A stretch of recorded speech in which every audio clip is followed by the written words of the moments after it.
വിജയ് ആരാധകരുടെ കാത്തിരിപ്പിന് വിരാമം. ജനനായകൻ ഇതാ തിയേറ്ററിലോട്ട്. ഹലോ ഫ്രണ്ട്സ്, എല്ലാവർക്കും നമസ്കാരം. അപ്പോൾ ഇന്നത്തെ വീഡിയോ ഫോട്ടോ നമ്മൾ പങ്കുവെക്കാൻ പോകുന്ന ജനനായകൻ എന്ന് പറയുന്ന ഏറ്റവും പുതിയ വിജയ് ചിത്രത്തിന്റെ റിലീസ് തീയതി അപ്ഡേറ്റ്സുകളാണ്. വീഡിയോ ആദ്യമായിട്ട് കാണുന്ന സുഹൃത്തുക്കളാണെങ്കിൽ ഏറ്റവും ലേറ്റസ്റ്റ് ആയിട്ടുള്ള സിനിമാ വിശേഷങ്ങൾ അറിയാൻ വേണ്ടി ഇപ്പോൾ തന്നെ ചാനൽ സബ്സ്ക്രൈബ് ചെയ്ത് നോക്കുക. തമിഴ്നാട് മുഖ്യമന്ത്രിയായിട്ട് മാറിയ വിജയുടെ സിനിമാ കരിയറിലെ അവസാന ചിത്രം എന്ന ലേബലിലെത്തിയ ചിത്രമായിരുന്നു ജനനായകൻ എന്ന് പറയുന്ന സിനിമ. ഈ വർഷം ആദ്യം പൊങ്കൽ റിലീസായിട്ട് പ്ലാൻ ചെയ്ത ചിത്രം എന്നാൽ സെൻസർ സർട്ടിഫിക്കറ്റ് ലഭിക്കാത്ത സാഹചര്യത്തിൽ നീണ്ടു പോവുകയായിരുന്നു. ഒടുവിൽ ഇതാ ചിത്രം കാത്തിരിപ്പ് വിരാമം ഇട്ടുകൊണ്ട് തിയേറ്ററിലോട്ട് പോവുകയാണ്.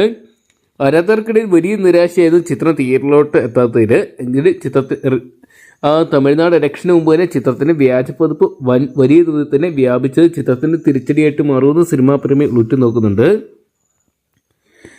ചിത്രം എത്താൻ പോകുന്ന ഈ വരുന്ന ജൂലൈ മാസം 23-ാം തീയതിയാണെന്നാണ് അറിയാൻ സാധിച്ചിരിക്കുന്നത്. KVM പ്രൊഡക്ഷൻസ് തന്നെ ഔദ്യോഗികമായിട്ട് ഈ ഒരു കാര്യം അറിയിക്കുകയായിരുന്നു.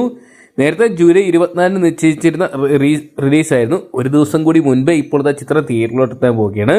എന്തൊക്കെയാണ് വിജയുടെ കരിയറിലെ അവസാന ചിത്രമായതുകൊണ്ട് തന്നെ തമിഴ്നാട്ടിൽ വലിയൊരു ആഘോഷമായിട്ട് ഈ ഒരു സിനിമ മാറാം.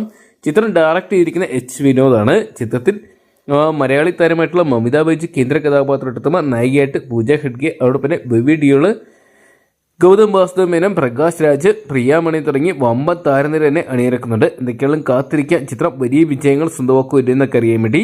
അപ്പം നിങ്ങൾ ആരൊക്കെയാണ് ഈ വരുന്ന ജൂലൈ മാസം 23-ാം തീയതി ജനനായകൻ എന്ന് പറയുന്ന സിനിമ തിയേറ്ററിൽ നിന്നായിട്ട് കാണാൻ വേണ്ടി കാത്തിരിക്കുന്നതെന്ന് കമൻറ്റ് ബോക്സിൽ പങ്കുവെക്കുക.